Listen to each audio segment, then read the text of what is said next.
चलो बताओ तो आप क्या पढ़ रहे थे पिछली बार? पौरव वंश आपने पढ़ा, ठीक है। मुझे एक बार दिखाओगे कहाँ पे पहुंचे थे? आपने लिखा है पौरव राजवंश में कर, ठीक ठीक। चलो अब इसको आगे करो। देखो, उत्तराखंड राज्य पर सबसे पहले जिन वंशों का शासन हुआ उनमें से पहला वंश जो है वो कुनिंद वंश माना जाता है। और कुनिंद वंश की सत्ता के खत्म होने के बाद अब आपने देखा कि हर्षवर्धन ने हमारे राज्य पर आक्रमण किया, हर्षवर्धन की सत्ता स्थापित हुई। हर्षवर्धन की सत्ता के स्थापित होने के बाद यानी उत्तर हर्षवर्धन काल में ब्रह्मपुर नाम के राज्य का उदय हुआ। ब्रह्मपुर नाम का राज्य उठ करके आया और उसी ब्रह्मपुर नाम के राज्य में एक नया वंश स्थापित हुआ। उस वंश को पौरव वंश कहते हैं, है ना। कभी भी प्रश्न आए कि पौरव वंश जो है वो उत्तराखंड पर शासन करने वाला वंश है, पर पौरव वंश के शासकों ने यहाँ पर शासन कब किया, तो कब का आंसर हमेशा क्या होगा? उत्तर हर्षवर्धन काल, यानी हर्षवर्धन की मृत्यु के बाद पौरव वंश इस राज्य पर स्थापित हुआ। ठीक है। अब पौरव वंश के बारे में आपने बेसिक बातें पिछली बार जानी, क्योंकि जब हम इनका प्रशासन पढ़ते हैं तो पौरव वंश का प्रशासन पढ़ते समय हमें क्या बातें पता चलती है कि पौरवों के शासन के समय आपने नाम पढ़े थे ना, कौन सा अभिलेख था जो इनके बारे में जानकारी देता था? तालेश्वर। तो तालेश्वर अभिलेख में आपने देखा विष्णु वर्मन, वृष वर्मन, वर्मन वर्मन। तो हमने पहली बात क्या बोली कि जब हमारे राज्य पर पौरव वंश के राजाओं का अधिकार था तो शासन व्यवस्था कैसी हो गई थी? वंशानुगत थी। राजा का दैवीय शक्ति सिद्धांत था। केंद्र में कौन था? राजा। राजा टैक्स कितने प्रकार के लगाता था? तो प्रशासन में आपको क्या पता चला कि सर टैक्स जो है वो 3 प्रकार के लगते थे। पहले प्रकार के टैक्स को बोलते थे भाग, दूसरे प्रकार के कर को बोलते थे भोग, तीसरे प्रकार के कर को बोलते थे बलि। भाग क्या था? भूमि पर लगने वाला कर। भोग व्यापार पर जो कर लगाया जाता। बलि धार्मिक कर जो लगाया जाता। तो ऐसे ही हमें तालेश्वर में जो अभिलेख है और तालेश्वर का जो ताम्रपत्र है उससे बहुत सारी चीजें पता चली। सिर्फ इतना नहीं कि ये टैक्स लगाते थे, ऐसे हमें बहुत सारी चीजें वहां से पता चलती है और उन चीजों को हम धीरे धीरे करके एक स्थान पर लिखने की कोशिश करते हैं कि भैया इन राजाओं के बारे में हमें क्या क्या पता चला। तो एक तो इनके टैक्स के बारे में पता चला। अच्छा, अब देखो इनमें से सबसे इंपॉर्टेंट कर कौन सा रहा होगा? तो सर उस समय का सबसे इंपॉर्टेंट कर कौन सा होगा? भूमि कर। सबसे इंपॉर्टेंट टैक्स उस समय का कौन होगा? भूमि कर। क्यों? क्योंकि उस समय आज जैसे कोई तैयारी वैयारी थोड़ी करता था, है ना, जॉब वॉब वाला सीन कम था, लोग अपनी खेती बाड़ी करते थे। तो सबसे महत्वपूर्ण कर उस समय का कौन सा था? भूमि कर। अब भूमि कर किस पर लगेगा? भूमि कर भूमि पे। ये अब भूमि कर किस पे लगेगा? भूमि पे और किसी पे लगेगा? भूमि कर मतलब भूमि पर लगने वाला कर। तो अब यहाँ पर प्रश्न क्या आता है कि सर जो भूमि थी ना, भूमि जो जमीन थी, क्योंकि भूमि कर लगता है तो किस पे लग रहा है? भूमि पर। तो क्या भूमि का भी उल्लेख है ताम्रपत्रों में? क्या उन ताम्रपत्रों में ये बताया जमीन के बारे में? तुम्हारे पास आंसर आता है हाँ। पौरव वंश के जो हमें अभिलेख मिलते हैं उन अभिलेखों में भूमि का भी उल्लेख किया गया है। कैसे? तो पौरव वंश के समय कहा जाता है कि जो भूमि थी ना वो 2 प्रकार की थी। एक भूमि को कहते थे केदार और एक को बोलते थे सारी। तो अब आपके पास पेपर में प्रश्न आए कि पौरव वंश में कितने प्रकार की भूमियों का उल्लेख है, कि जमीन कितने प्रकार की होती है, तो हम कहेंगे सर पौरव वंश के अनुसार तो भूमि 2 प्रकार की थी। पहले प्रकार की भूमि को बोलते थे केदार भूमि और दूसरे प्रकार की भूमि को सारी। केदार किसे कहा जाता? तो केदार भूमि का अर्थ था सिंचित भूमि।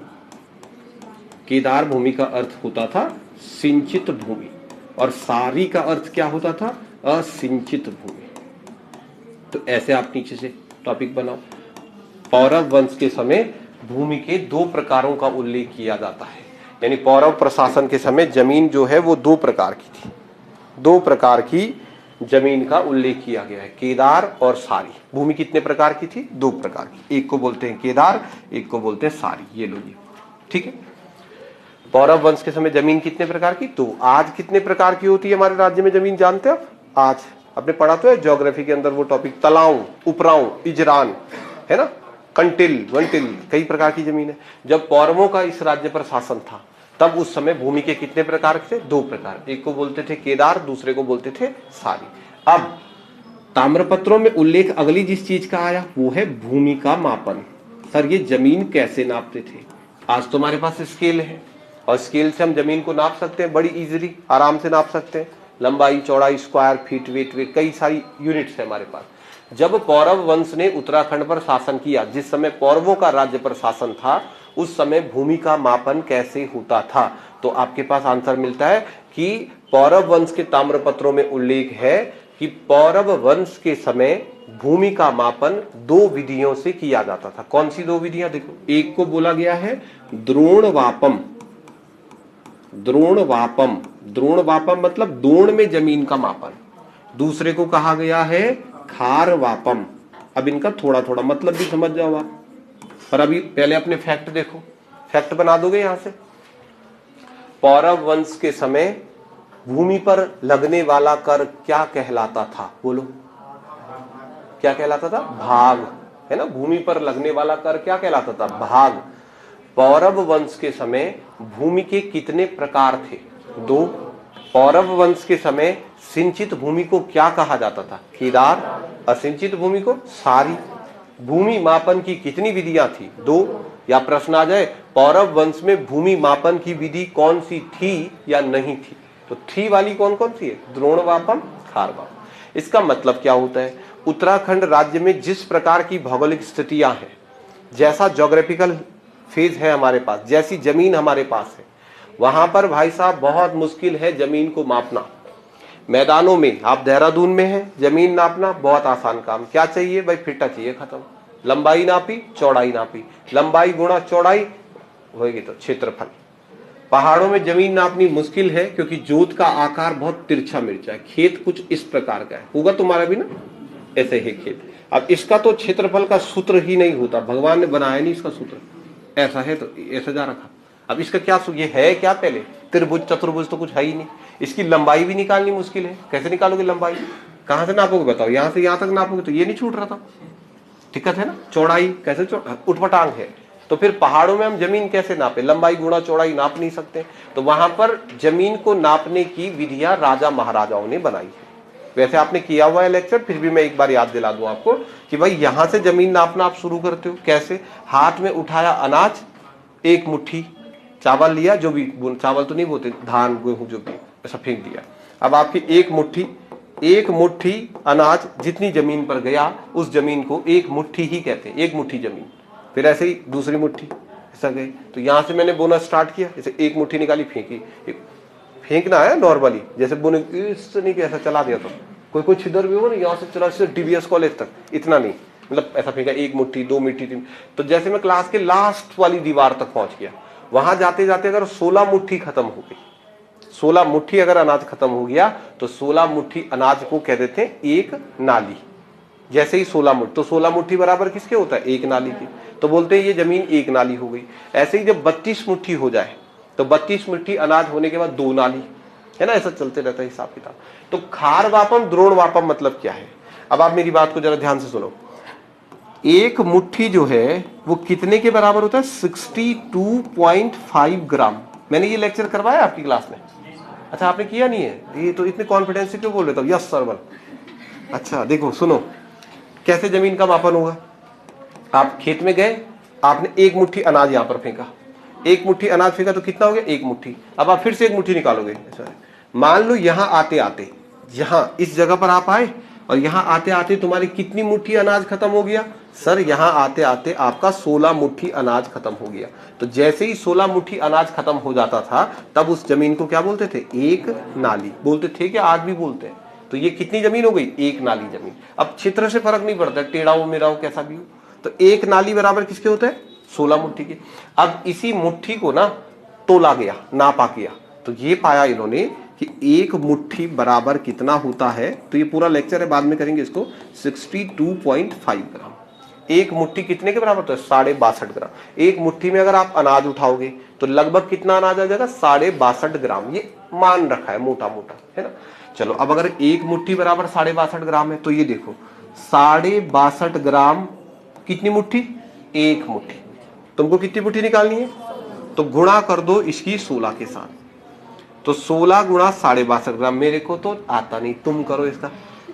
16 पजे 80 और कितना बच गया? 8। 16 दूने 32 और 8 40।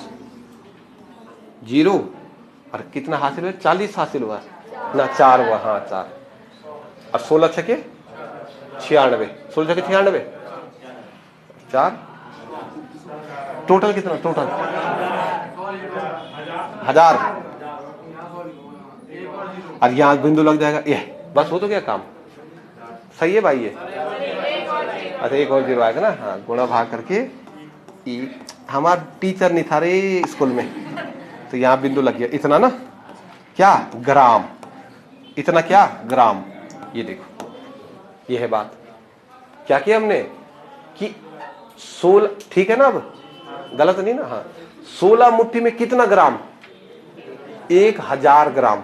1000 ग्राम मतलब कितना, यह अब आए मेन बात कि ना 16 मुट्ठी मतलब कितना, 1 किलो। एक नाली मतलब कितना, 1 किलो। तो एक नाली कहते हैं उस जमीन को जिसमें 1 किलो बीज बोया जा सके।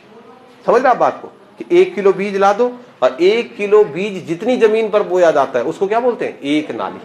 ठीक है, और 1 किलो बीज कैसे नापते, तो उसके वो भी होते हैं, बाद में करेंगे उस लेक्चर को ना, कि वो नापने के भी, वेट नापने के भी बर्तन होते थे पहले। सेर सुना है, सेर आधा किलो का होता है सेर, 1 किलो का होता है कुड़ी, 2 किलो का होता है पाठा, पाठा 2 किलो का है ना। ऐसे ही आप जाओगे डाल वाल बहुत सारे होते हैं। तो अब आप सुनो, नाली का मतलब क्या है, एक नाली जमीन मतलब वो जमीन जिसमें कितने बीज बोए जा सके, 1 किलो। और 2 किलो बीज खत्म हो गए तो 2 नाली जमीन, 3 किलो। तो अब तुमने जमीन में बोया, 16 किलो बीज खत्म हो गए, 16 किलो बीज खत्म हुए तो कितने नाली, 16 नाली। ऐसे ही नापा नापा नापा नापा, जैसे ही आपके खेत में बोते बोते 32 किलो बीज खत्म हो जाए, तो जैसे 1 किलो बराबर होता है 1 नाली, 1 किलो बराबर कितना नाली, 1 नाली, वैसे ही 32 किलो बराबर 1 नाली नहीं होता, तब उसको बोलते हैं 1 दोण। ज्यादा हो जाता है ना, 32 किलो जमीन को, जैसे आप 1 किलो को 1 किलो बोलते हो, 2 किलो को 2 किलो, 5 किलो को 5 किलो, 50 किलो को 50 किलो, पर 100 किलो को 1 क्विंटल बोल देते हो ना। जैसे 100 किलो होता तो बोलते 1 क्विंटल। तो ऐसे ही 32 किलो बीज जिस जमीन पर बोए जाते थे उसे कहते थे 1 दोण। तो जमीन किस में नापते थे, बोले दोण में नापते थे। सोचो कितनी बड़ी जमीन रहती होगी ना, कि भाई तेरे पे कितनी जमीन है, मेरे पे 5 दोण जमीन, मतलब यहां से लेकर और मसूरी तक मेरा, क्योंकि 32 किलो का 1 दोण होता था। तो भूमि मापन किसमें जमीन नापी जाती थी, नाली में भी नहीं नापते थे। आगे आएंगे नाली वाली ना, नाली में जमीन कत्यूरी कालखंड में नापी गई। जब पौरवों का शासन था तो पौरव वंश के समय जमीन का मापन किसमें होता था, द्रोण में। तो अब आप समझ गए द्रोण का मतलब क्या हुआ, द्रोण का मतलब जमीन किसमें नापते थे, द्रोण में। और ये तो बहुत भयंकर है, मैं लिख देता हूं बाद में समझना। 1 खार बराबर होता है 640 किलो। 640 किलो को बोलते हैं 1 खार। तुम्हारे घर में एक बड़ा सा लकड़ी का डब्बा है जिसमें तुम रखते हो गेहूं आटा चावल, कोठार बोलते हो उसको, वो है खार। कितना अनाज आता है उसमें, 640 किलो। तो 640 किलो की यूनिट को हमारे राज्य में खार कहा जाता था। ठीक है, तो चलो अब आपके पास क्या पॉइंट बने। पौरव वंश के प्रशासन में 3 प्रकार के कर लिए जाते थे। तीनों प्रकार के करों में सबसे महत्वपूर्ण कर भूमि कर था, जमीन पर लगने वाला कर भूमि कर। भूमि कर के बाद भूमि मापन की विधियां। कितने प्रकार से भूमि का मापन होता था, 2 प्रकार से, द्रोण वापम और खार वापम। जमीन को द्रोण में और खार में नापा जाता था। ठीक हो गया इतनी बात। अब देखो और क्या चीजें इनके प्रशासन के बारे में पता चला। जब पौरव वंश के राजाओं का ताम्रपत्र देखा गया तो यहां पर एक प्रशासनिक व्यवस्था बनी हुई थी। देखो प्रशासन का सबसे बड़ा अधिकारी कौन होता था, राजा। इस हमें ताम्रपत्रों में देखने से मिलता है कि पौरव वंश के समय राज्य में सबसे बड़ा पद जो है वो राजा का हुआ करता था। अब इसके नीचे वाले लेकिन याद रखने, राजा के नीचे एक नाम लिखा है पौरवों के ताम्रपत्रों में अमात्य, ऐसा लिखा है। सबसे ऊपर लिखा है राजा, तो राजा मतलब क्या, राजा सर्वोच्च पद, उसके नीचे लिखा है अमात्य। अब प्रश्न आता है आपके पास पेपर में कि पौरव वंश में अमात्य किसे कहते थे, तो अमात्य का मतलब था प्रधानमंत्री। ठीक है, प्रधानमंत्री। इसके नीचे एक और पद का उल्लेख मिलता है, उसे कहते थे कुमारामात्य। कुमारामात्य का अर्थ क्या था सर, इसका अर्थ था ज्येष्ठ राजकुमार, ज्येष्ठ राजकुमार। कुमारामात्य के नीचे फिर एक पद उल्लेखित था, उसको बोलते थे बलाध्यक्ष। बलाध्यक्ष का मतलब क्या होगा, जो राज्य का सुरक्षा प्रमुख होगा। इसके नीचे एक आदमी का उल्लेख मिलता था कारगिक। कारगिक मतलब क्या था, राजा तक आपकी सूचनाएं पहुंचाने वाला, राजा तक पूरा लिख देना, राजा तक सूचनाएं पहुंचाने वाला व्यक्ति। पौरव वंश के समय राजा तक जो आपकी सूचनाएं पहुंचाता था उसे कारगिक कहते थे। कारगिक के नीचे एक आदमी का नाम लिखा हुआ था दंडपासिक। क्या लिखोगे? राजा तक सूचनाएं पहुंचाने वाला व्यक्ति। इसके नीचे एक आदमी का उल्लेख मिलता है दंडपासिक। दंड मतलब क्या हुआ? दंड। संस्कृत में दंड मतलब डंडा, डंडा को बोलते हैं दंड। दंड बैठक मतलब डंडा पकड़ के उठक बैठक करो, तो दंड मतलब डंडा। पासिक मतलब जिसके पास डंडा है, जिसके पास डंडा है उसको क्या बोलते हैं? पुलिस बोलते हैं उसे। तो पुलिस। ऐसा देखो यहां से आपके प्रश्न बनते हैं पेपर में। जैसे वो प्रश्न पूछ लेंगे कि पौरव वंश के समय वो व्यक्ति जो राजा तक सूचनाएं पहुंचाता था उसे क्या कहते थे? पौरव वंश के समय ज्येष्ठ राजकुमार को क्या कहा जाता था? वगैरह वगैरह वगैरह, कुछ भी पूछ सकता है। तो पौरवों के समय सबसे पहले उनके ऐसे प्रशासनिक पदों का उल्लेख मिलता है कि सबसे पहले राजा था, उसके नीचे अमात्य था, अमात्य के नीचे कुमारामात्य था, फिर वहां पर उल्लेख मिलता है बलाध्यक्ष का, कारगिक का, दंडपासिक का। तो ये तो मुख्य हो गए।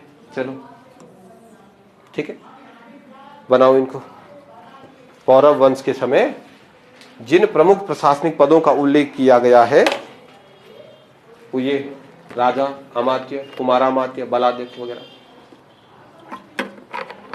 ठीक है, बनाओ। परमार नहीं, कौन सा है? पौरव। पौरव वंश के समय जिन पदों का उल्लेख है, राजा, अमात्य, कुमारामात्य, बलाध्यक्ष, कारगिक, दंडपासिक।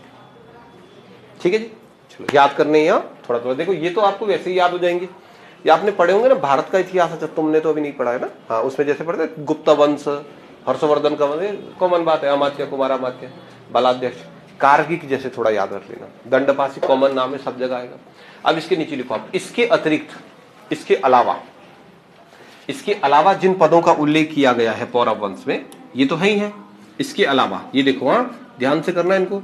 इसके अलावा अगला पोस्ट एक लिखो, प्रमतार। प्रमतार हो सकता है कि कभी कभी इसको प्रमतवार भी लिख दे, तो कोई घबराए नहीं, सेम है, एक ही वर्ड है। इसके अतिरिक्त प्रमतार या प्रमतवार भूमि मापन अधिकारी होता था। भूमि मापन अधिकारी, ठीक है, भूमि मापन अधिकारी। ये प्रश्न आया भी था, यूके SSC वालों ने पूछा था कि पौरव वंश के समय भूमि मापन अधिकारी को क्या कहते थे? तो आप कहेंगे प्रमतार या प्रमतवार। अगला, करिक तथा कुलचरिक।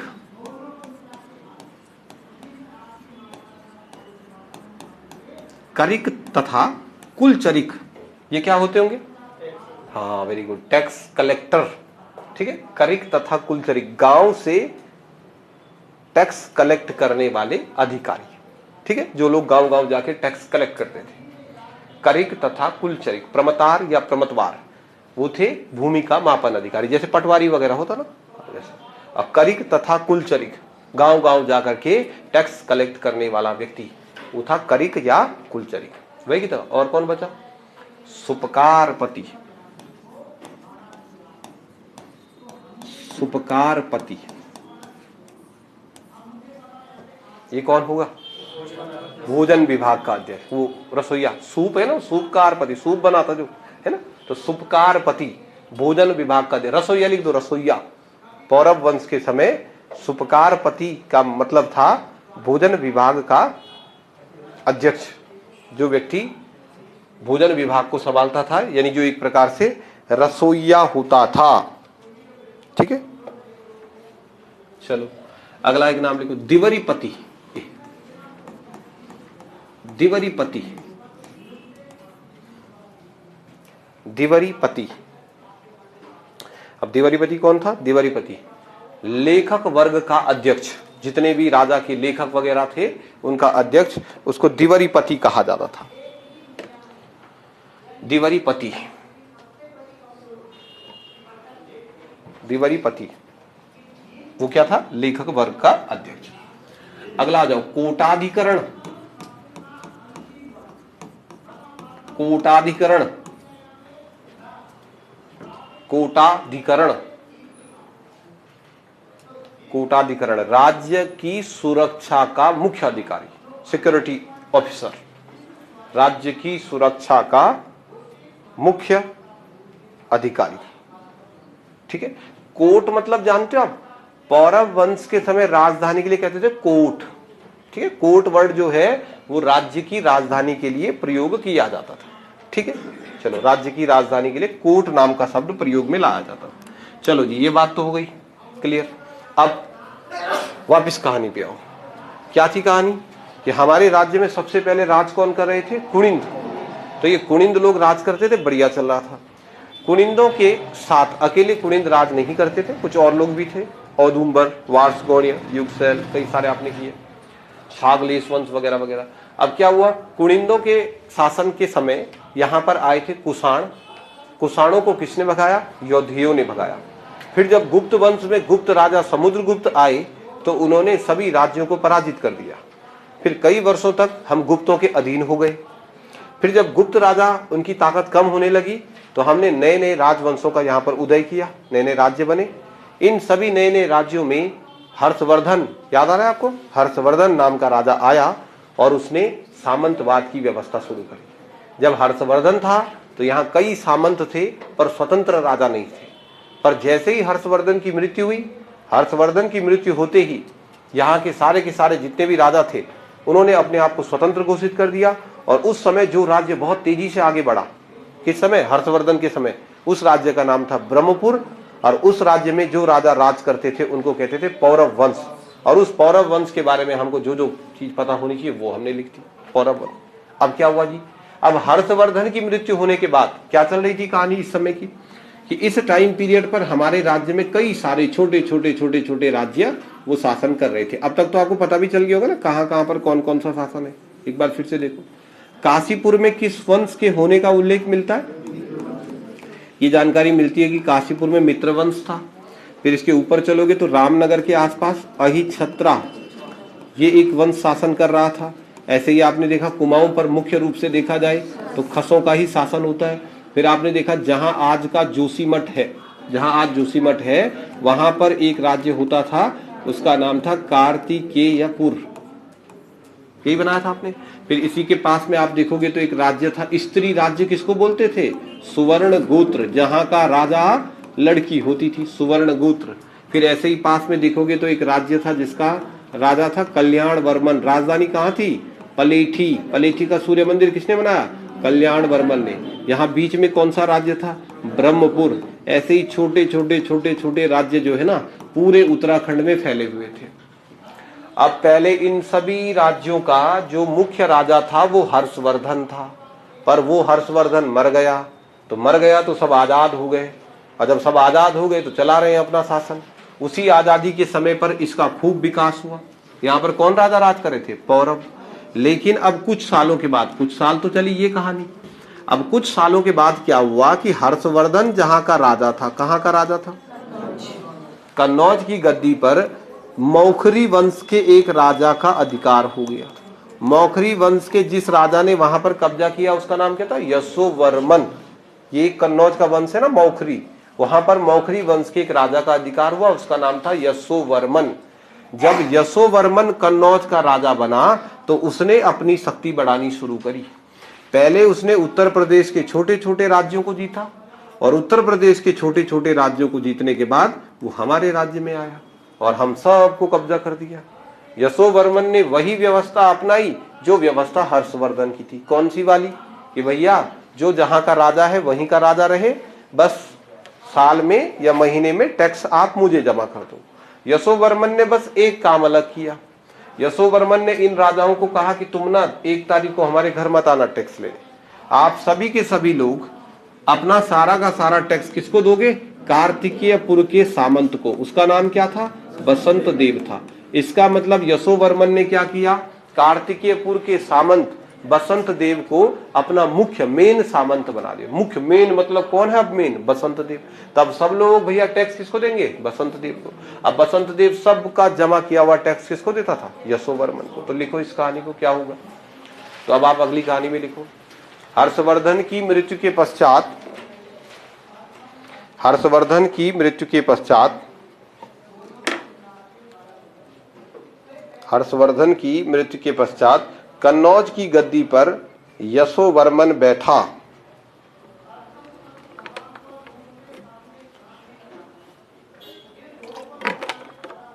कन्नौज की गद्दी पर यशोवर्मन का शासन शुरू हुआ। माने कन्नौज का राजा कौन बन गया? यशोवर्मन बन गया।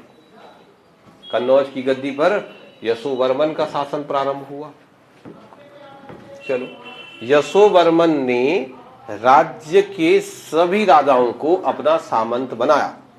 या आप मेन पॉइंट लिख लो, यशोवर्मन ने कार्तिकेयपुर के बसंत देव को अपना मुख्य सामंत बनाया। यशोवर्मन ने बसंत देव को अपना मुख्य सामंत नियुक्त किया। मेन सामंत, बसंत देव को अपना मुख्य सामंत नियुक्त किया। बसंत देव को अपना मुख्य सामंत नियुक्त किया। माने मेन कौन है यशोवर्मन के समय? कौन है मेन? बसंत देव। ठीक है, चलो अब आपको कहानी याद है पिछली बार की क्या हुआ?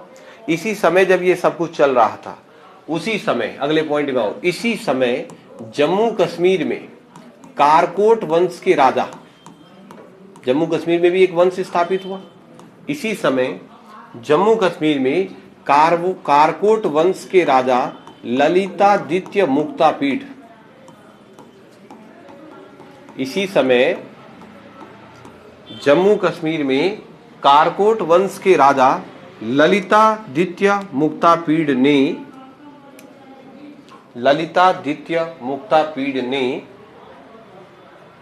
दक्षिण दिशा की ओर अपना विजय अभियान चलाया। नीचे की तरफ आया, लड़ाई लड़ते लड़ते। इसी समय जम्मू कश्मीर में कारकोट वंश के राजा ललितादित्य मुक्तापीड ने दक्षिण की तरफ, नीचे की तरफ अपना विजय अभियान चलाया। कहां की तरफ चलाया? दक्षिण दिशा की तरफ। तो वो नीचे की तरफ आने लगा। ठीक है, अगले पॉइंट में आओ। राज तरंगिणी, आपने नाम सुना है? हाँ, राज तरंगिणी किसकी किताब है? किसकी? कलहन एक राइटर हुए, वो बताते हैं हम ये सब कहानियां कलहन ने बताई। तो आप लिखना राज तरंगिणी के अनुसार, राज तरंगिणी नाम की बुक के अनुसार, राज तरंगिणी के अनुसार, राज तरंगिणी नाम की जो बुक है इसके अनुसार, राज तरंगिणी के अनुसार ललितादित्य मुक्तापीड तथा यशोवर्मन का युद्ध हुआ। दोनों की लड़ाई हुई। ललितादित्य मुक्तापीड तथा यशोवर्मन का युद्ध हुआ। यशोवर्मन और ललितादित्य मुक्तापीड का युद्ध हुआ, जिसमें यशोवर्मन पराजित हो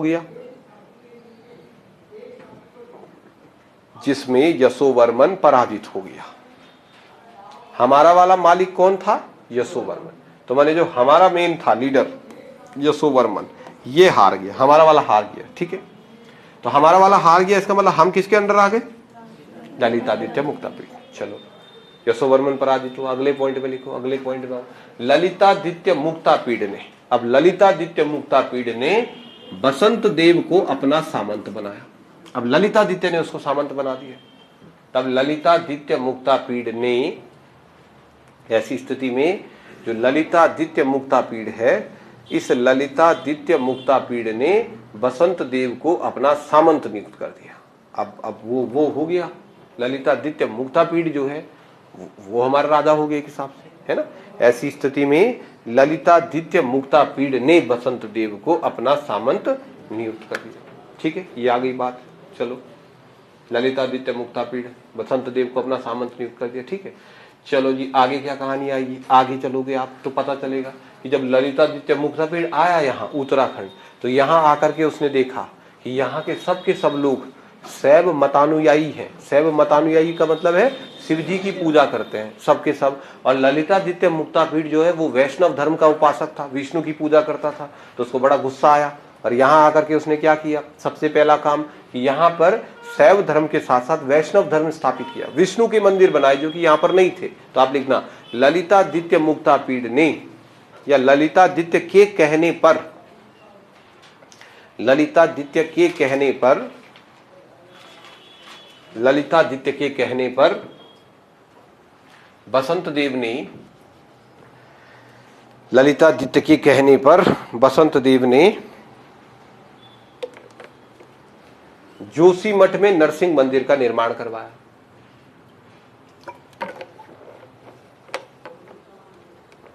जोशीमठ में नरसिंह मंदिर का निर्माण करवाया।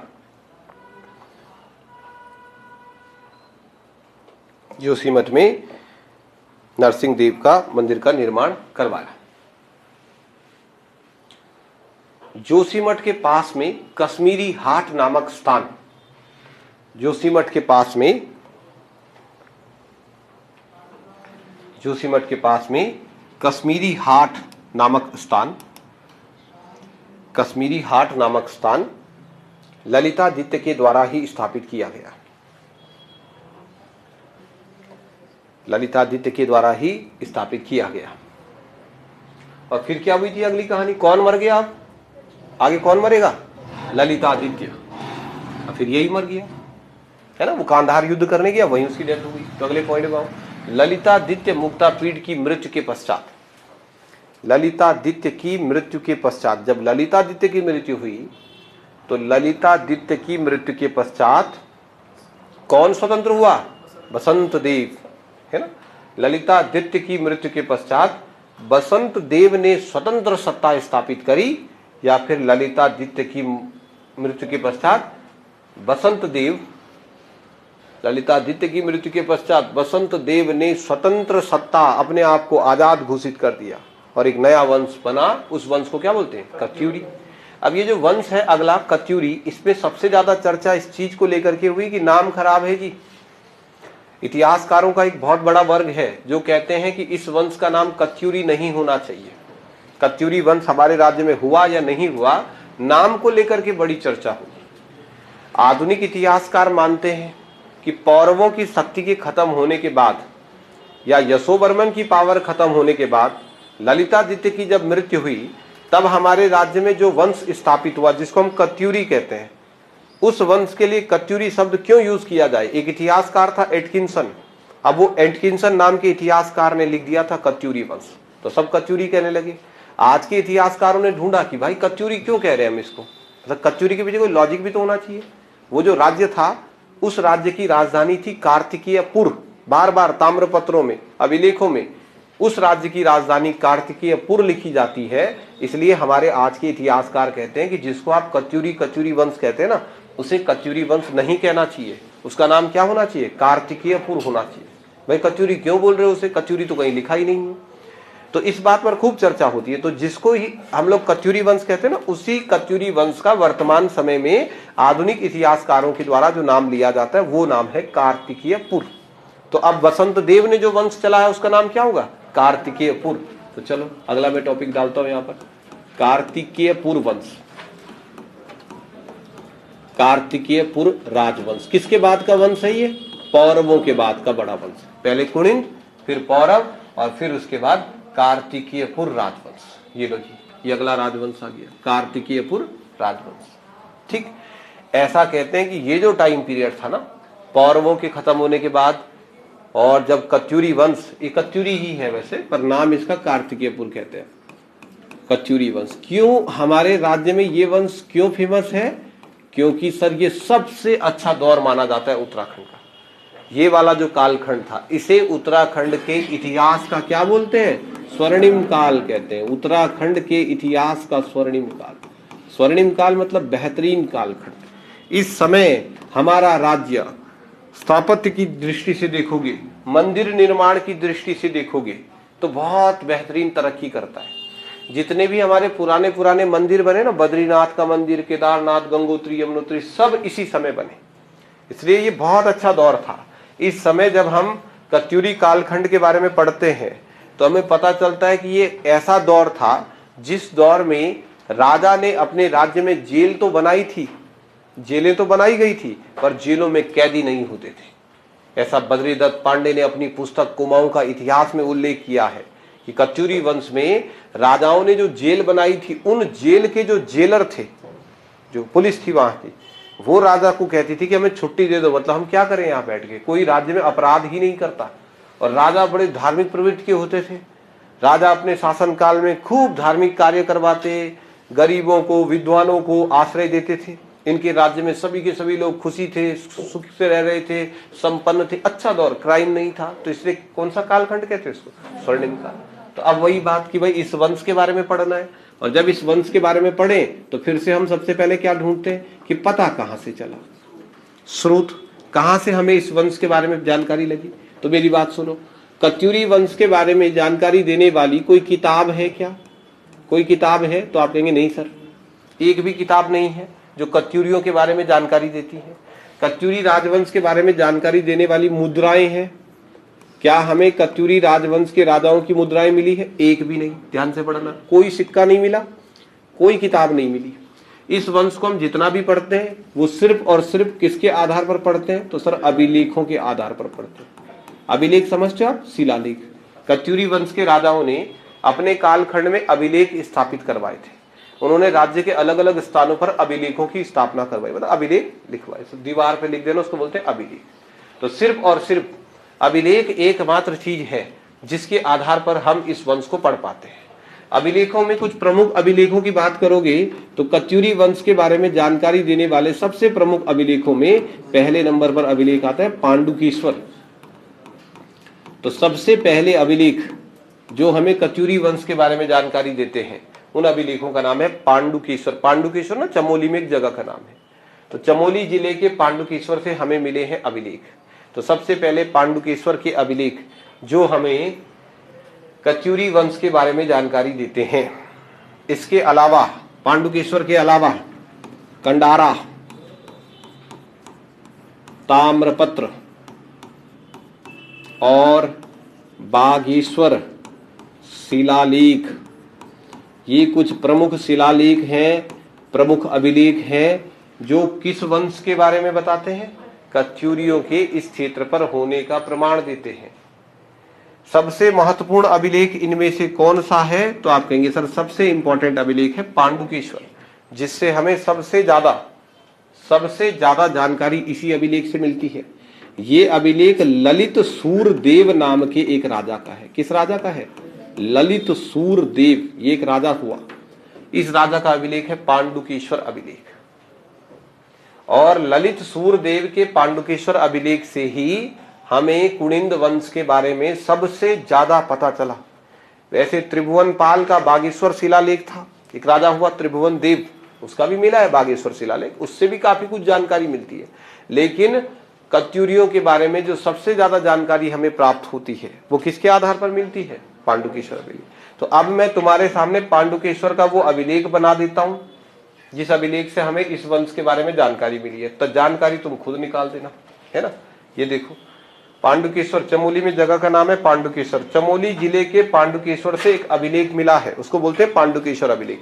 सबसे पहले उस अभिलेख में क्या मिला? तो सर सबसे पहले अभिलेख में कुछ राजाओं का नाम लिखा हुआ है। अब वे राजा कत्यूरी वंश के राजा माने जाते हैं। तो कैसे लिखा हुआ है देखो, जब हमने पांडुकेश्वर अभिलेख को देखा तो यहाँ सबसे पहले जिस राजा का नाम लिखा है वो क्या लिखा है?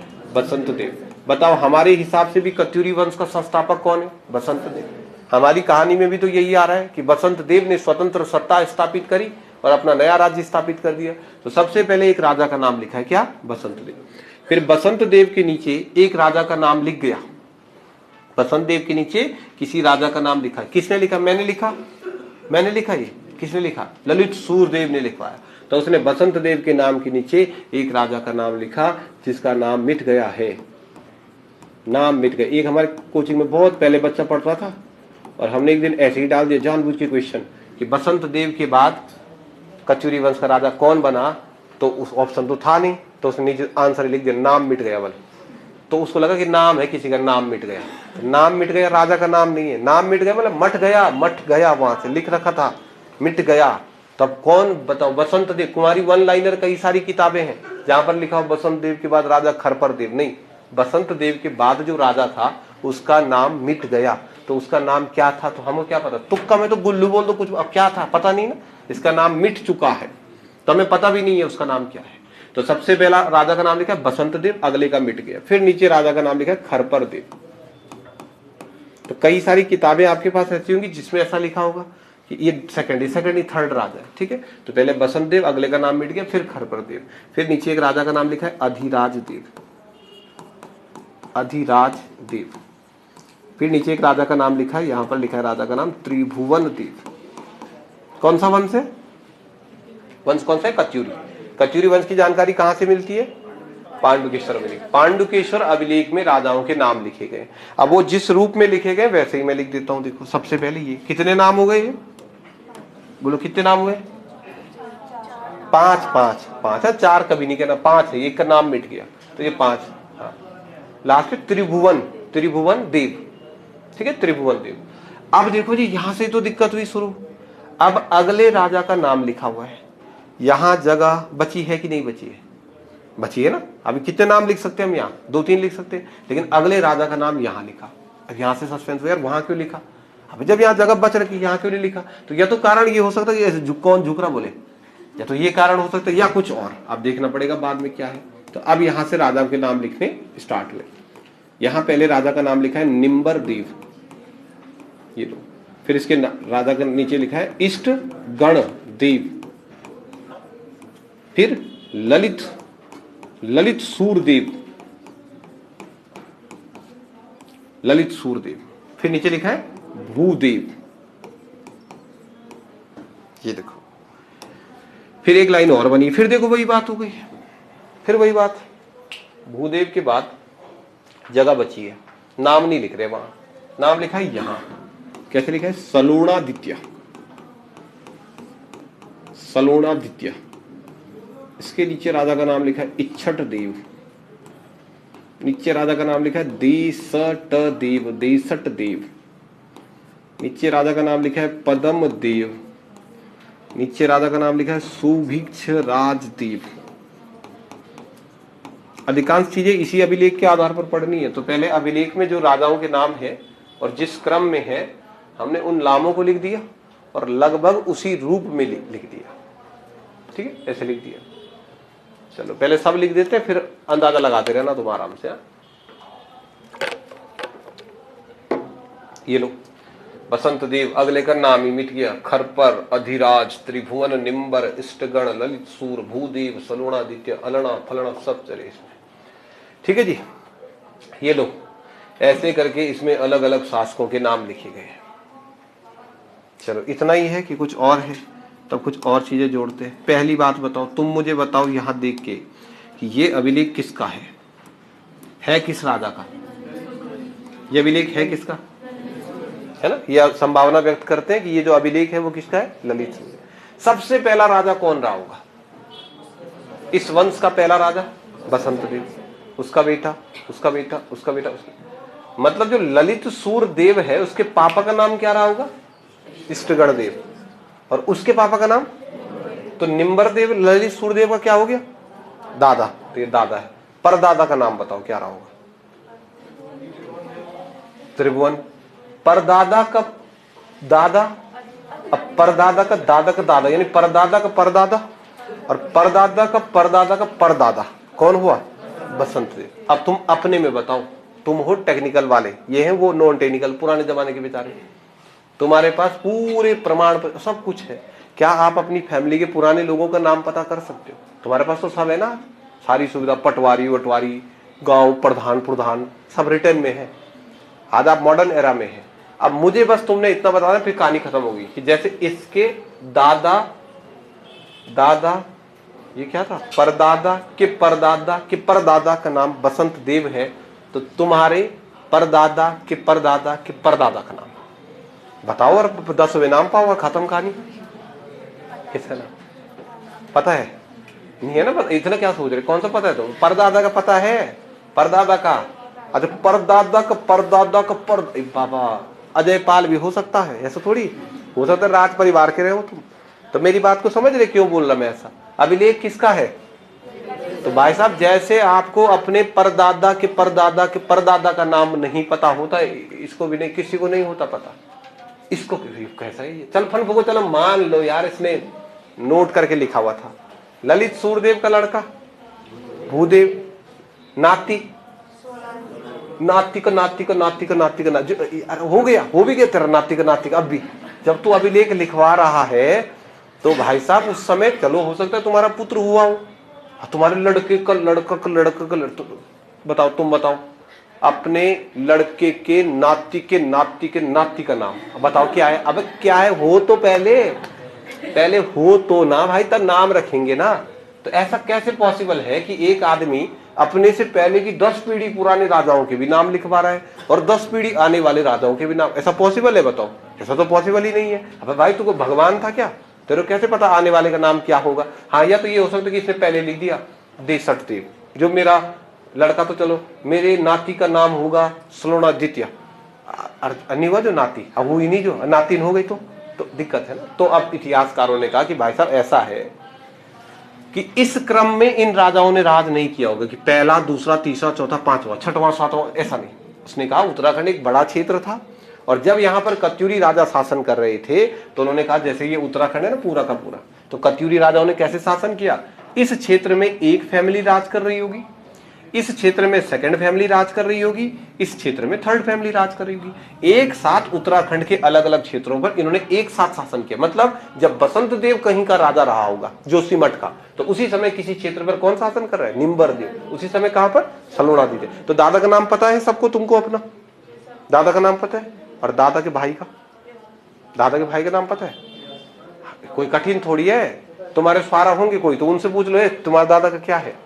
जैसे हमारे एक था, मतलब गोविंद राम रहा होगा कोई ना, जो मैंने अपने बारे में किया पता। अब गोविंद राम के हैं 2 लड़के, एक्स और वाई, क्योंकि इनका नहीं है मेरे को पता ना। और बस इसके हैं तो कि 3 और इसके हैं बोला 4 और इसके 3 में किसी एक ब्रांच का हूं मैं, मतलब चाहता हूं ना, मतलब एक वाले में। तो मेरे से पूछेगा तेरे पिताजी कौन, तो मैं बोलो ये देखो ये मेरे पिताजी, ये कौन, ये मेरा दादा। तो मुझे अपने दादा का नाम पता चल गया यहाँ से। पर मेरे दादा का जो भाई है ना, उसके लिए मेरे को अपने इन भाइयों से पूछना, तेरे दादा का नाम क्या है? Y, X Y. तो दादा को पता रहेगा ना। और फिर मेरे को ये भी पता है कि मेरे दादा लोग 2 भाई थे, ये मेरे को पता है, तो दोनों के बारे में पता है। तो वैसे इनके दादा लोग 3 भाई थे सब। ये देखो पिताजी, दादा, उसको अपना दादा भी पता था, पड़ोस वाले का भी पता था, पड़ोस वाले का भी पता था। तो ये ब्रांच निकालनी है। तो क्या निर्णय निकाला गया कि ये कत्यूरी राजा जो यहाँ पर राज करते थे, ये ऐसे राज नहीं करते एक करके, कुछ जगह पर ये राज कर रहे थे, कुछ जगह ये राज कर रहे थे, कुछ जगह वो राज कर रहे थे। तो ये वाला जो क्षेत्र है इसे कहा गया कत्यूरी राजवंश के राजाओं का कौन सा परिवार? प्रथम परिवार। इसे नाम दिया गया कत्यूरी वंश का प्रथम परिवार। ये कौन सा परिवार होगा? द्वितीय। ये कौन सा परिवार होगा? तृतीय। तो बेसिक बातें तो आप यहीं से निकाल दोगे। अब तुमसे कोई क्वेश्चन आए, सारे क्वेश्चन आप एक झटका में घर से करते रहना। आज सारे क्वेश्चन। कौन सा वंश है? कार्तिकेय वंश। कार्तिकेय वंश, कत्यूरी नहीं बोलते, कार्तिकेयपुर। देखो क्या क्या प्रश्न बनते हैं यहाँ। देखो प्रश्न नंबर 1, कार्तिकेयपुर वंश का संस्थापक कौन था? दिख रहा है? बसंत देव। कार्तिकेयपुर वंश में कुल कितने राजा हुए? फटाफट गिने तो 5, 5, 10, 14। कितने राजा हुए? कुल कितने राजा हुए? 14। पांडुकेश्वर अभिलेख में कितने राजाओं का उल्लेख है? 14। बाकी तो करते रहना। तो अब कुछ भी पूछ ले कर लोगे ना। प्रथम परिवार का संस्थापक, द्वितीय परिवार का, तृतीय परिवार का, कुछ भी तो ना। द्वितीय परिवार का लास्ट वाले से ऊपर वाले के, राइट के, लेफ्ट के, ऊपर के, नीचे के, दाएं के, बाएं, कोई भी निकालो जो मर्जी पूछे। द्वितीय परिवार का सबसे लास्ट कौन? भूदेव। तृतीय का कौन? देसठ देव के पहले कौन? इच्छठ देव के बाद कौन? इसका पहला तेरा गुणा भाग लगाते रहना। तो प्रथम परिवार में कितने राजा है? 5, द्वितीय में 4, इसमें टोटल 5। अब गुणा भाग लगा देना। इससे एक आधा प्रश्न बन जाता है। जैसे पुराने पेपरों में ना फॉरेस्टर गार्ड वगैरह में प्रश्न आया, कार्तिकेयपुर वंश में कुल कितने राजा हुए? 14। क्या भरोसा उनका कभी पूछ लिया प्रथम परिवार का अंतिम शासक कौन था? पूरे का नहीं, प्रथम का अंतिम। क्या बोलोगे? फिर इसी के आधार पर पूरी की पूरी रिसर्च बना करके कहानी बनानी है। वो हमारे कल का काम हो जाएगा। आज आप इतना करो।